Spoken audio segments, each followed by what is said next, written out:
Assalamualaikum warahmatullahi wabarakatuh. Perkenalkan, nama saya Maisha Eka Musdalifah, kelas 10 IPA 1. Pada kesempatan ini saya akan menjelaskan tentang diagram circular flow perekonomian 4 sektor. Perekonomian 4 sektor atau perekonomian terbuka merupakan suatu negara yang mempunyai hubungan ekonomi dengan negara-negara lain.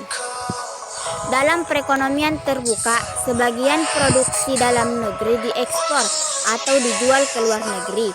Dan di samping itu terdapat pula barang di negara itu yang diimpor dari negara-negara lain.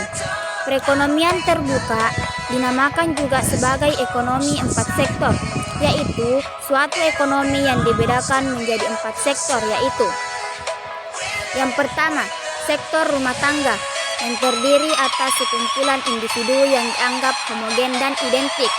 2. Sektor perusahaan, yang terdiri atas sekumpulan perusahaan yang memproduksi barang dan jasa. 3. Sektor pemerintah, yang memiliki kewenangan politik untuk mengatur kegiatan masyarakat dan perusahaan. 4. Sektor luar negeri, yaitu sektor perekonomian dunia, di mana perekonomian melakukan transaksi ekspor-impor.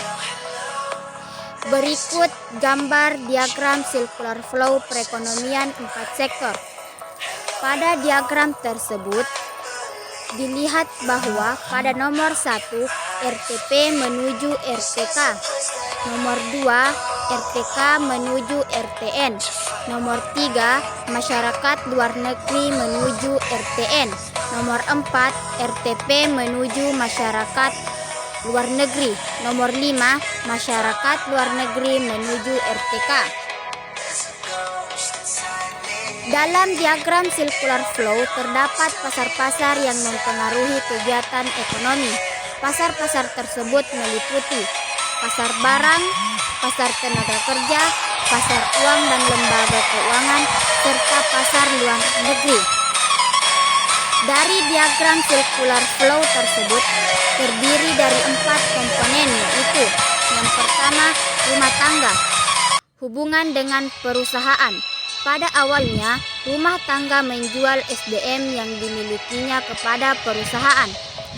Hubungan dengan pemerintah. Dalam hubungan ini, rumah tangga menyetorkan sejumlah uang sebagai pajak kepada pemerintah dan rumah tangga menerima penerimaan berupa gaji, bunga, penghasilan non balas jasa dari pemerintah berupa hasil dari pajak. Hubungan dengan negara lain. Untuk mencapai hubungan dengan negara lain, rumah tangga harus melewati pasar barang dan pasar luar negeri. 2. Perusahaan. Hubungan dengan rumah tangga. Perusahaan menghasilkan produk-produk berupa barang dan jasa yang dikonsumsi oleh masyarakat. Hubungan dengan pemerintah. Perusahaan membayar pajak kepada pemerintah dan perusahaan menjual produk dan jasa kepada pemerintah melalui pasar barang. Hubungan dengan dunia internasional. Perusahaan melakukan impor atas produk, barang maupun jasa dari luar negeri melalui pasar barang dan pasar luar negeri. 3. Pemerintah. Hubungan dengan rumah tangga. Pemerintah menerima setoran pajak rumah tangga untuk kebutuhan operasional, pembangunan, dan lain-lain untuk membangun negara.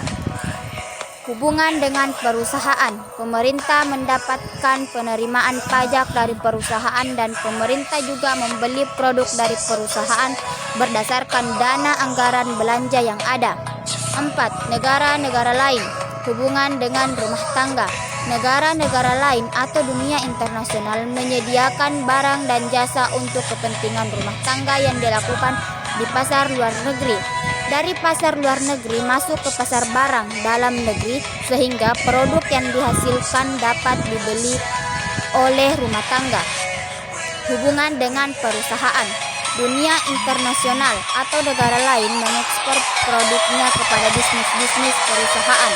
Sekian dari penjelasan yang dapat saya sampaikan. Apabila ada kata-kata yang salah, saya mohon maaf. Saya akhiri dengan ucapan wabillahi taufik. Wassalamualaikum warahmatullahi wabarakatuh.